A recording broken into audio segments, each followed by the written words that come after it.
Hey everyone, Brayden here coming to you with a Mickey Views special report on what is going on in Skip the Line land at Walt Disney World, as Disney has finally announced an update to the, shall I say, controversial Genie Plus system, which replaced FastPass Plus back in 2021. Quite famously, below there are video chapters if you want to skip ahead to when we're talking about the details of the new system, which are quite complex. But given this new system, it's combining bits of all the previous services together to properly evaluate this latest offering. I think that we should take a brief trip back in time to see how this new system Disney's about to roll out stacks up to what we've used in the past. Back in 1999, Disney unveiled the FastPass service. This complimentary service allowed guests during their park day to scan their park ticket at a kiosk next to the attraction they wished to skip the line at,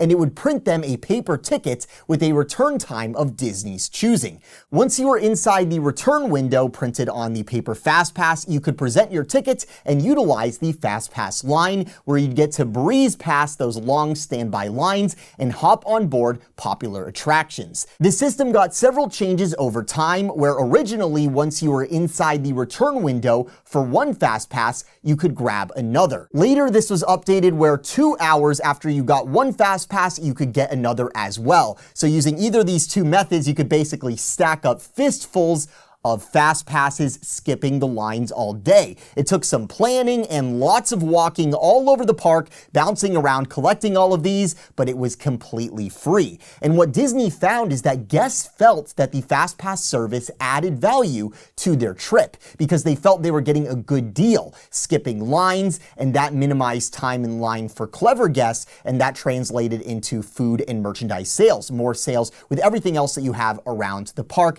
that isn't an attraction, because guests had more time not stuck in line to go check out things like restaurants and gift shops and the like. The service was completely free, easy to use, good for spontaneous guests, and if you knew what you were doing, oh boy, could you stack up those fast passes. The complaints with the service included the amount of walking required to hop from kiosk to kiosk around the park in order to obtain all these paper fast passes. It took up a lot of your time, where you had to go all over the place if you really wanted to make the most of this service. People who like to plan every detail of their trip, they were also not too happy because in advance they couldn't count on what return times they'd get at any attraction throughout the day. They wanted to do pre-bookings, which were not available with the regular FastPass service. And the biggest con with FastPass was the existence of the service. Skip the line means that the regular line, the standby line, it moves far slower. We're talking 50 to 90% slower, depending on the FastPass to standby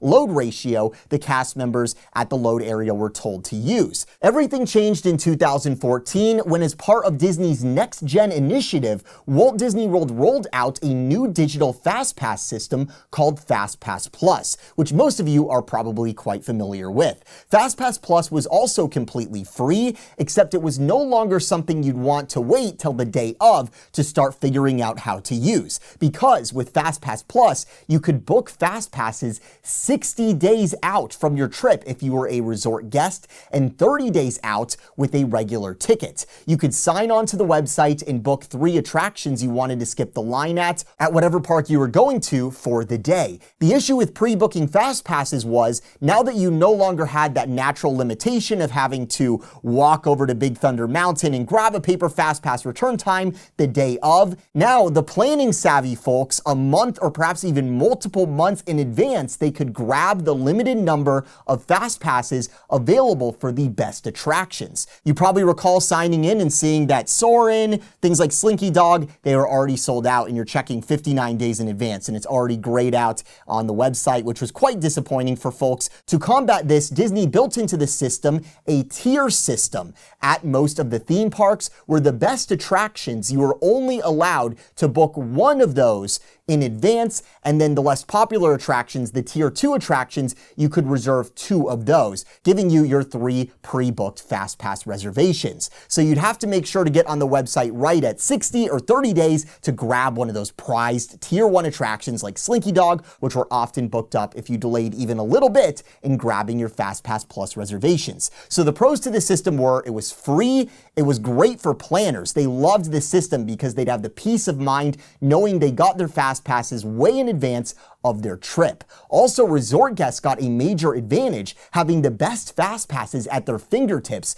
2 months in advance. And what was cool for people who took advantage of this system was once you used your first 3 fast passes, your pre-booked fast passes, the day of, once you used all those, you could book another and then use that one and book another and so on. The disadvantage with this system went to spontaneous visitors like myself, many pass holders, DVC members, single day ticket holders, people like this who go more spur of the moment and they don't want to pre-plan every aspect of their day in advance and see what they want to do the day of. By the day of, all the best fast passes are long gone. Even if Disney claimed, they drop a few throughout the day, they keep some in reserve for the day of, it was very, very rare to find those. And it also alienated older guests who don't use smartphones. They weren't using the My Disney Experience app where all this unfolds. Disney attempted to combat this issue with kiosks, which you might recall seeing in the park, where you could tap your Magic Band and book FastPass Plus reservations on a screen provided by Disney, which was a nice touch they've now done away with, where now you're forced to be plugged in to your phone all day. Another con with this system was the tier system made it where you couldn't grab fast passes at multiple of the most popular rides, which was very possible with the original FastPass system. You could get all the best rides in many cases if you timed it just right. And like with FastPass, FastPass Plus slowed the standby line significantly.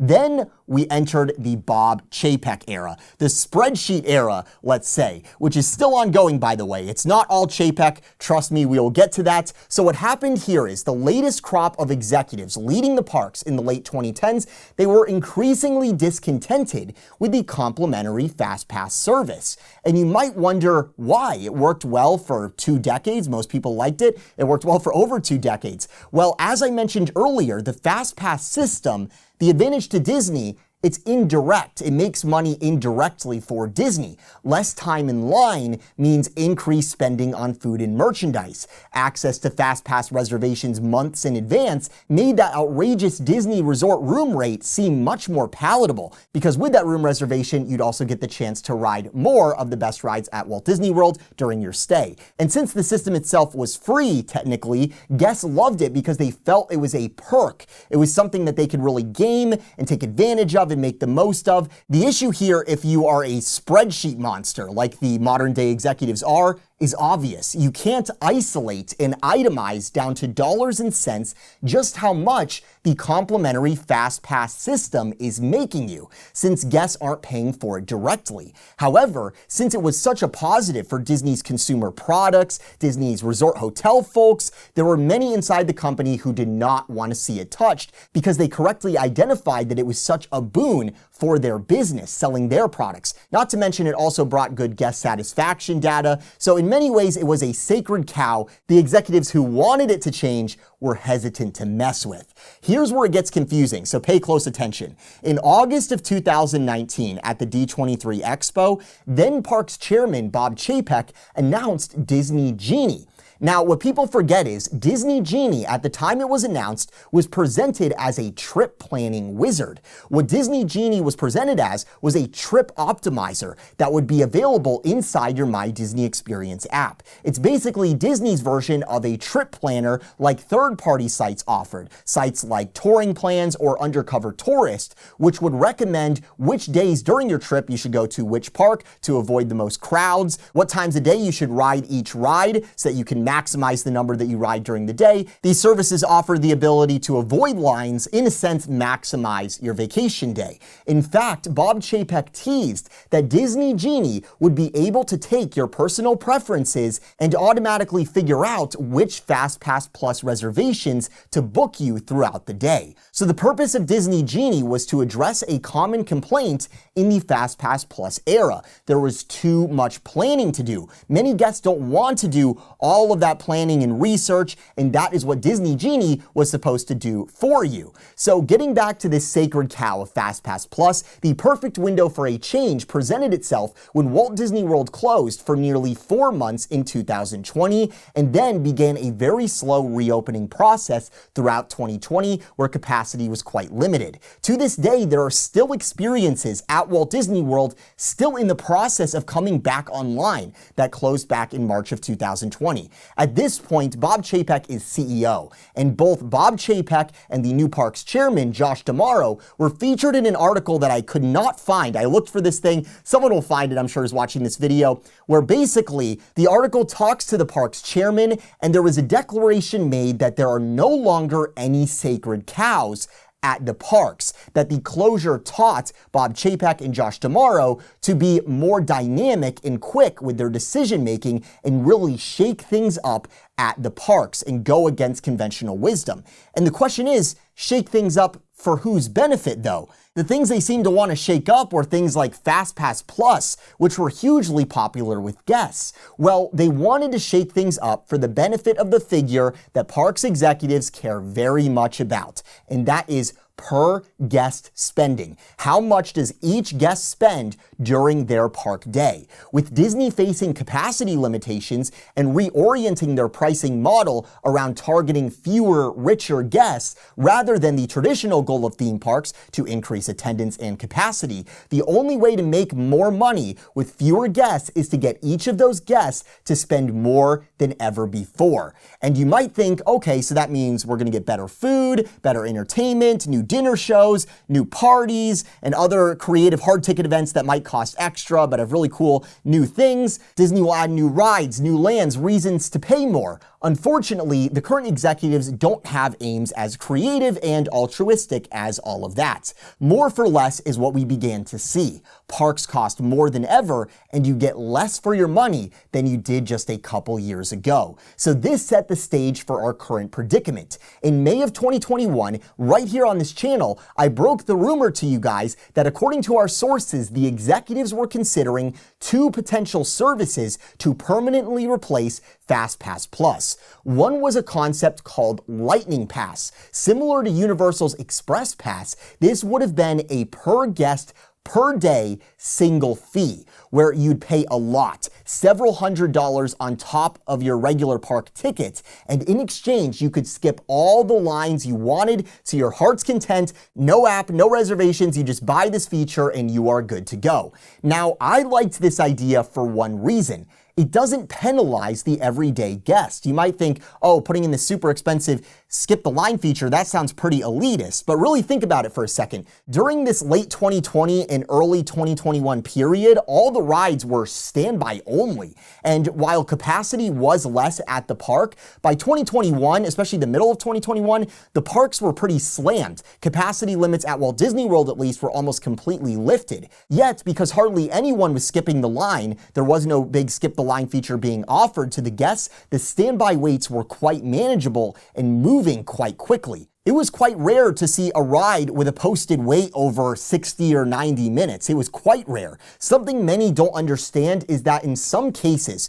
when you have the skip the line feature enabled at an attraction, cast members are told by Disney to load 1 standby guest on a ride for every 20, 50, or even 100 skip the line guests. And this, as you can imagine, makes the standby line move extremely slow, which jacks up the posted wait you see on the front of the attraction, and that incentivizes more guests to obtain skip the line offerings. So alternatively, if you had a prohibitively expensive service like this Lightning Pass that I believe they were considering, very few guests in the park each day would be cutting the line. Very few of them would have purchased this, meaning regular guests who just want to buy a ticket and have a great day, they aren't penalized for not buying extra upcharges and extra perks. The standby line itself would move lightning fast, as most of the time the skip the line would have nobody in it, nobody to cut you in line. You would get a great experience with your base ticket, and if you do want to skip the line and you do want to ride rides the absolute maximum amount of times, the option is available to you as a splurge offering.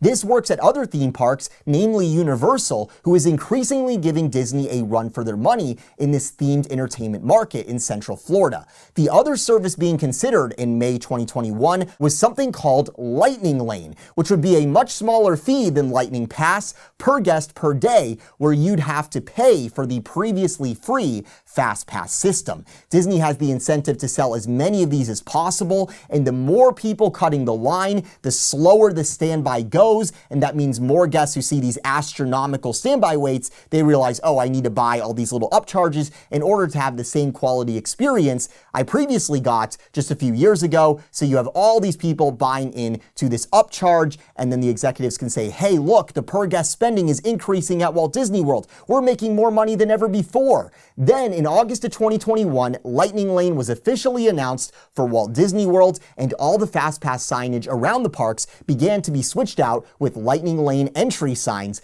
and with it we saw the return of the previously teased Disney Genie service. This confusing bundle of services, which I called highway robbery when it was announced, work like this. So the skip the line at each ride is called Lightning Lane, the actual queue that you get in when you want to skip the line. And there are two ways to access a Lightning Lane. One is to buy an a la carte per attraction, per guest, per day FastPass for a single attraction. This we know as individual Lightning Lane. So you want to skip the line at Star Wars Rise of the Resistance, you pay per person, and you get one ride going through that skip the line feature, that skip the line queue, and you get on the ride faster than people who are in the standby line. However, the attractions you can pay individually to skip the line at are few and far between. Basically only the most in demand, the most slammed attractions at each park, which are so sought after and have such long standby lines, or in some cases difficult to secure virtual queues, guests are willing to pay to skip the line at these individual attractions. The other way to access the faster Lightning Lane queue at an attraction is to buy Genie Plus. What Genie Plus is the new FastPass service. The difference now is you have to pay for it. So for a flat fee per person per day, which varies in price throughout the year and depending on the park, you pay an average of around $25 per person per day the day of, where at 7 a.m. you can reserve your first Lightning Lane. There are good attractions in there, not the most in-demand rides, but you have a lot of good options to choose from. So the pro with this system is that since you can't start booking until 7 a.m. the day of, people who like to plan 60, 90 days in advance, they haven't already slurped up all the best Fast Passes, as was the case with FastPass Plus. So spontaneous guests who decided to go the night before and the people who booked their trip a year in advance, they have the same chance at 7 a.m. the day of to grab the best Lightning Lanes at the best time. The problem is, but I put this in the pros column just to pad it out because I couldn't think of many other pros, this service quickly becomes nothing more than an alternative to lighting your money on fire, because it is a per person, per day expense for something that you used to get absolutely free. And if you have a large family or a large group, that's going to be hundreds of dollars per day on top of the almost $200 a day tickets Disney's selling now. And for all of that, you have to wake up at 6:30 a.m. the day of, get ready to press the button at 7 a.m., buy all these upcharges. It doesn't include the most popular rides you have to pay individually for or secure a virtual queue for, and you can only book one ride at a time. There is a 2-hour cooldown like the original FastPass, so you can start to stack those Lightning Lanes, but most guests find they're only getting through 3 or 4 skip the lines the whole day, which isn't a great value for the money in most people's opinion. And sometimes because the service is so insanely oversold, it's basically something you have to have. The Lightning Lane will be as long as the standby line. Now, of course, the standby goes much slower because the Lightning Lane guests are prioritized heavily, but it's not exactly what you'd call a perk. It's basically something to pad out the price of your ticket just to maintain the experience you got for free a few years ago, all for the benefit of the executives and their spreadsheets and those quarterly earnings reports. And finally, Genie slows down the standby line significantly, like is the case with the previous services as well. With the knowledge and context of the systems preceding this one, we now arrive at the newly announced service, which will be replacing Genie Plus starting on July 24th, 2024. It is called the Lightning Lane Multi-Pass. Pass. The pay-per-ride individual Lightning lanes we have right now, those are staying the same, but they're now going to be called Lightning Lane Single Pass. And Genie Plus, it is what is being replaced by this new service called Lightning Lane Multi-Pass, which is where the big changes are. This new naming scheme does make the purpose of each service you can buy more obvious to the average guest, the uninitiated guest, which is a good change, I would say, and I think we can conclude that they kept the Lightning Lane branding, that name, because that is the one that they spent lots of money making new signs for not too long ago to place above all of the queue entries around Walt Disney World, and they don't want to have to replace all of those by going with a whole new name. But don't get it twisted, this is not Genie Plus that we are talking about. You're about to see this multi-pass thing is a totally new animal, and you're going to see why I went through all those previous systems, because this new system is a Frankenstein's monster of all the previous skip the line offerings combined into one, which creates some major drawbacks, but also some ways to potentially take advantage and game this new service. So the way Lightning Lane Multi-Pass will work for most guests is at 7 a.m., 3 days before your first park day, you will be able to purchase the multi-pass and select 3 Lightning Lane attractions you want to skip the line at per person per day. And what's cool here is that not only do you get to pick 3 attractions in advance, you get to pick what return time you want to have, which was a limitation of some of the prior services. So if you want Lightning Lanes for just later in the day, because you're not going to be showing up to the Magic Kingdom till 2 in the afternoon, let's say, you can now do that. Also, the app is now going to know when your dining reservations are, so you don't accidentally reserve return times that overlap with other things that you have going on. And for guests staying at select resort hotels, which include the Disney Resort hotels as well as some select partner hotels like Swan and Dolphin, they'll be able to purchase and book Lightning Lanes 7 days in advance of the first day of their stay, and purchase and book those Lightning Lanes for every single day of their trip for stays up to 14 days long. Meaning, if you really, really hate money and you want to buy Lightning Lanes for your whole family every day, 21 days before the end of that ticket, you can go in and you can buy Lightning Lanes for every single day of your trip and be the first to reserve those best attractions, those best return times, and of course, you don't have to buy for every single day of your trip. You can choose to just buy Lightning Lane Multi-Pass for just a few of those days, however you want to do it. But the point is, being a Disney Resort guest gives you first access to those Lightning Lane passes and return times, which will quickly start booking up at 7 a.m. once you're inside that window. The problem is, since the FastPass Plus style pre-bookings are back, resort guests could theoretically nab up all the best rides a week in advance, and whatever's left, regular guests 3 days in advance, they'll get those. So by the time people show up the day of, there is very limited availability for the best attractions that are part of the multi-pass system. So to limit how fast the best rides book up inside the multi-pass,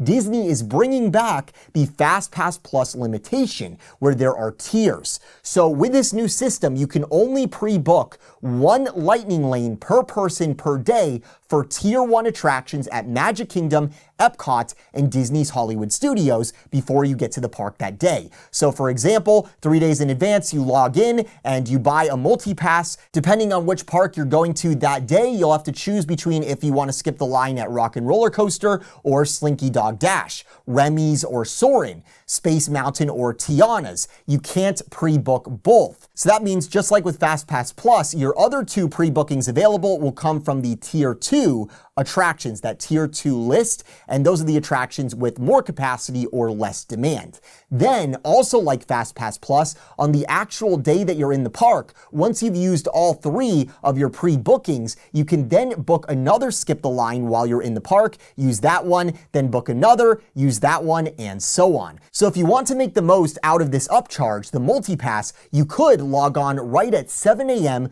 3 or 7 days in advance of your park visit, grab the best rides that you can at the earliest possible return times you can. Bunch those as close together as possible and then knock those out the day of, where by 11 or 12 that day, you've already used your first 3 lightning lanes, and then you can start booking more. Meaning it's possible to get many more than 3 lightning lanes out of your multi-pass during your park day if you game the system and set it up just right. Also quite interesting, your pre-bookings, those are the bookings you make in advance of your park day with multi-pass, those must all be rides booked for one park. However, if your ticket includes the park hopping option, once you have used those first 3 at your first park, you can then book a lightning lane at a different park, which is a new perk here. In addition to multi-pass, Disney's also updating the order flow in the app for buying all the different types of lightning lanes during your trip, where for any day of your trip, once you're inside of the booking window, you will see a checkbox list of every individual lightning lane available. Those are now called single pass,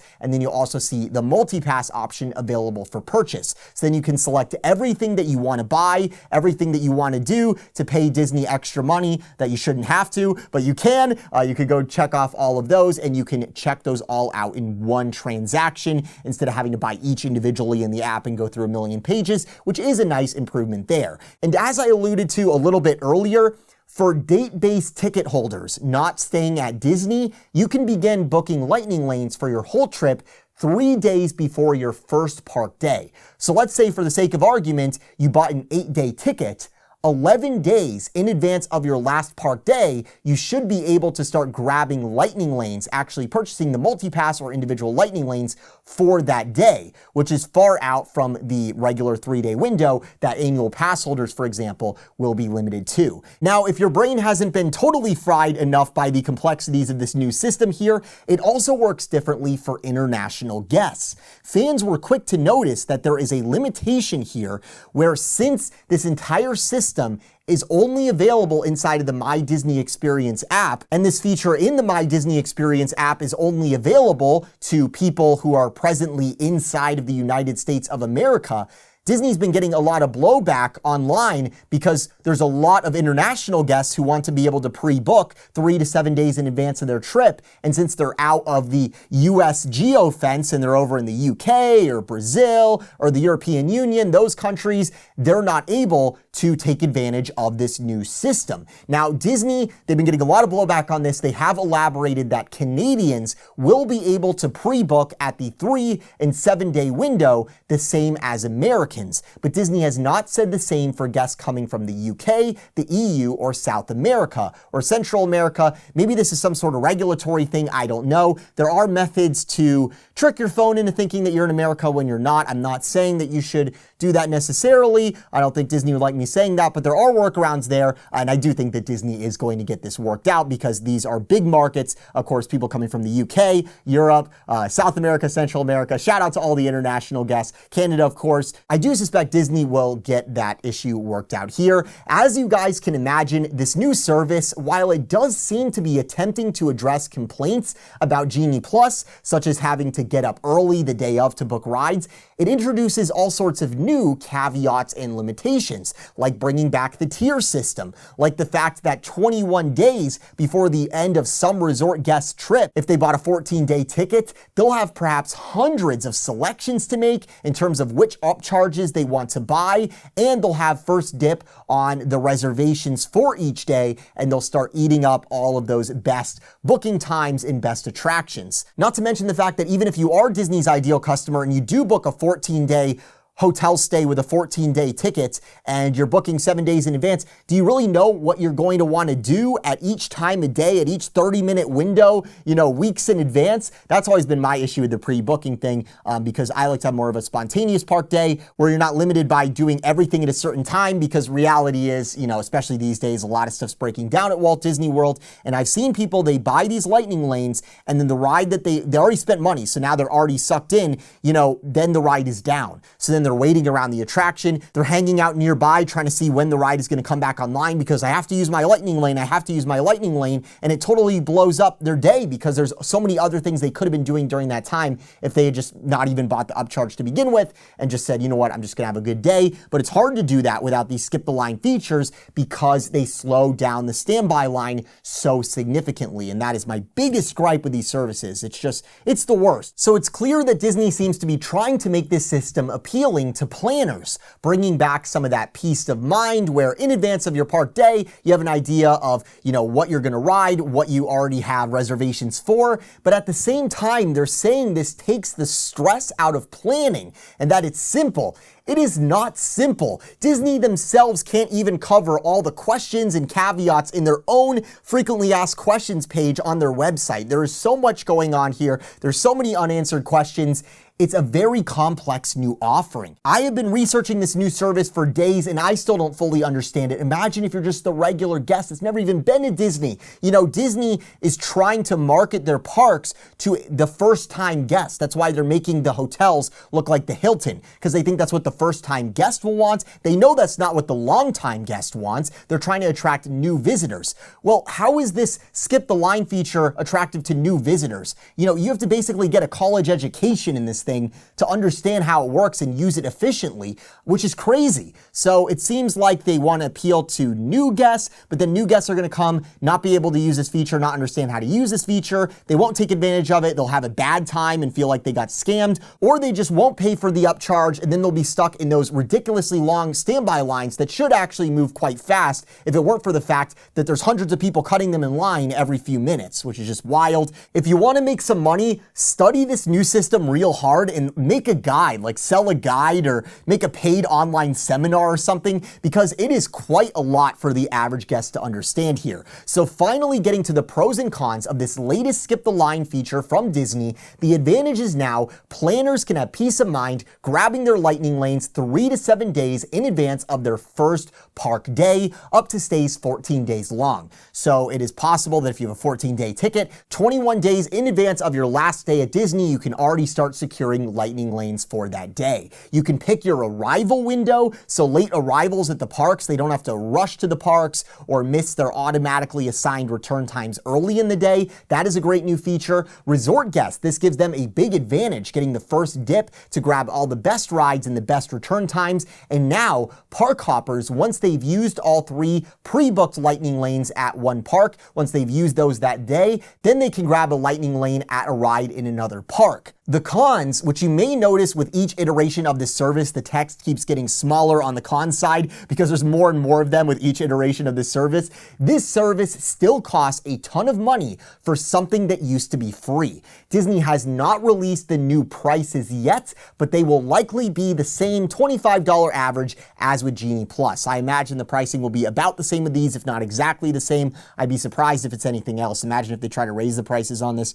Oh boy. Sticking with that $25 per person per day average, imagine for a family of 4, you have a 14-day stay, and now Disney's big bragging point to you is, hey, we're letting you book $100 in upcharges per day in advance. Whoa, what a perk. Thanks, Disney. Now I get to spend $1,400 extra on something that was included in our park ticket as recently as 2020. And that doesn't even include any individual lightning lanes. Wow, thanks, Disney. I really appreciate it. You guys are thinking about the guest. As Josh Tomorrow says, oh, we think about the guest all day. Yeah, right. I've seen Disney influencer types saying, woohoo, guys, Disney made a great new change. They're getting rid of Genie Plus, which we liked 10 seconds ago, but now we think it's terrible. Now you no longer have to wake up at 6:30 a.m. and buy that annoying Genie Plus thing right at 7 a.m. to book the best rides. Now there's this new service where you get to book 3 days in advance. First of all, the day of your park day, you still have to wake up at 6:30 a.m. because at 7 a.m. that's when the virtual queues drop, and there's a bunch of them still going on right now, unbelievably. Over at Cosmic Rewind, they can't even do it without virtual queue because the standby queue is so short, it only holds 40 or so minutes of guests inside the building. So that ride, if it has a 2-hour wait, that's gonna be tons of people baking in the sun in an uncovered area by the building. So it seems to be in effect permanently on the virtual queue system until they can figure out a way to extend the building or build some sort of overhang. But also, getting back on topic, it's still exactly the same problem. With Genie Plus, you had to go in early to purchase and book your first ride. It's the same problem with MultiPass, except now it's 3 or 7 days before your first park day. You have to get up at 6:30 a.m. to be on the app at 7 a.m., 3 to 7 days in advance to grab the best return times in rides as they start disappearing very quickly. So now it's offset. So you have to wake up early multiple days in advance of your park day. How that's better than Genie, I'm not really sure. I guess because you can book all of the lightning lanes for your entire stay, up to 14 days long once you're inside that 7 or 3 day window. That means that you can avoid getting up early some days by booking up everything for all those days at 7 a.m. one morning. So that is one possible advantage there, but it's not much of an advantage, and you're still gonna have to wake up and be on the app at 7 a.m. if you wanna make the most of your trip because of the virtual queues. Another con, like with Genie Plus, skip the line features at the most in-demand attractions are a separate per ride, per person charge. With Lightning Lane Single Pass, the FastPass Plus tiers are now back, blocking you from grabbing Lightning Lanes for multiple of the best rides in the service that you paid for. With the original FastPass, you could grab FastPasses for all the best rides, no problem, if you timed it right. It just requires some walking around, or let's be real, running around at rope drop. I remember a lot of that back in the day. Oh, the memories. As we discussed, the new advanced booking feature is unavailable outside the United States right now, as far as we know, with the exception of Canada. Disney just confirmed they can pre-book, and as I said, I do think Disney will get that worked out, so that might not be a con for too long. And as is the core issue with all of these services, it slows down the regular line significantly. It jacks up the regular waits for regular normal people who don't want to spend hundreds extra and hundreds of hours watching tips and tricks and hacks videos. And then those people, they get to the park that day and they see how terribly slow their standby line is moving and how big the waits are. And the day of, then they go in and they buy this upcharge, desperately trying to simulate the park experience they were used to in the past. They used to be included with a park ticket as recently as 2020, just to find out that 3 or 7 days prior, most savvy guests booked up all the good lightning lanes, and then they say, wow, this place is a scam, I've been robbed, I'm not coming back actually. And then Disney brags to their shareholders about their short-term gain, taking advantage of their guest, their customer, the goodwill that they have, basically destroying that for the sake of these little piddly in-app purchase profits, charging for things they shouldn't, and then they start to wonder why they're seeing attendance decline, room booking softness, merch sales declining, food sales declining. And the CFO saying on the earnings call, we're seeing some normalization in performance at Walt Disney World. Normalization, that's a pretty liberal term, sir, when we know from Disney's own real-time data that this June saw lower waits than last June. And June is an extremely slammed month at Walt Disney World, and the waits last June were lower than the one before that. And while some of that decline is a general decline in tourism in Central Florida, we're seeing similar softness at Universal and with hotel bookings across Central Florida. As far as Disney is concerned, part of that hesitance to go has to be the fact that it has become such a burden. This master's degree in trip planning you need to have in order to make the most of your vacation. People say, you know what, forget it. I'll think about it another time, whatever. But now the spreadsheet executives, they're happy because they can see, thanks to the data that we're generating for them, just how profitable each individual attraction is at the parks based on how often people are booking genies for that or individual lightning lanes for that. And then they can compare that to the labor and maintenance expense at each individual attraction and find what the margins are per ride. They're running it like a fast food restaurant. The whole purpose of the attractions is not to directly generate revenue. Those are supposed to bring in guests who buy hotels, who buy tickets, who buy food, who buy merchandise. This is all so obvious. But now the executives, they want to see each attraction generating its own income. So with this new data, with these upcharges, they can find attractions that aren't making money directly, call them a net loss, and replace them with more upsells and upcharges like DVC lounges serving goldfish and Sprite as an incentive to sell timeshares, where conveniently right outside of the lounge there is a DVC stand trying to sell you those timeshares. These are the days we live in at the Walt Disney Company, and as you can tell, I have a lot more to say about some other news items going on right now, so make sure to subscribe with those notifications on. And look, guys, it's not all bad. I actually think that these changes show that Disney started from a place of responding to guest feedback from the surveys. So keep that in mind anytime Disney sends you one of those surveys. Fill it out, tell them what you think, because they actually do look at those. But it seems like between the honest aim of let's figure out what changes guests want and let's make those changes for them, and those changes actually being implemented, layers of complexity and monetization are added on top that actually result in the opposite, where guests say this is more complicated, this is more expensive, this is ridiculous. And the fundamental issue with charging for FastPass is it's no longer just a perk. It's an extra thing that you're paying individually for that you expect to get a lot of value out of, and there isn't a lot of value to be found here in many cases, where you're still waiting in line, just a slightly shorter line, or you're waiting even longer in line because the attraction went down and then all the Lightning Lane guests show up at once and the line is way longer than the standby line. It's just very hard to feel like you got your money's worth out of this product on its own, and it makes the guests feel bad. I don't call this a highway robbery to be funny or dramatic. I hear from our sources all the time that guest satisfaction is less than ideal, specifically with the paid skip the line feature. Over at Guest Relations, they can tell you half their job is about talking to people about it and issuing them refunds because, they bought an individual Lightning Lane for a ride that just decided not to open today or was down most of the day. And as I said on X, if I were leading Walt Disney World, operating from the assumption that we were not going to go through and rip out the standby line entirely. It is a publicly traded company. There's money to be made. It's a human instinct to want to skip the line. There's a way you can make money selling this as a very simple, very expensive splurge offering like the Lightning Pass that they considered years ago, where Disney makes money from offering skip the line. However, not many guests use it because it's so pricey. It's so prohibitively expensive, meaning much of the time, nobody's cutting the standby line. Nobody's in that Lightning Lane, which means the regular line that you pay for by buying a park ticket, it moves fast and you can have a great vacation at the cost of a regular ticket.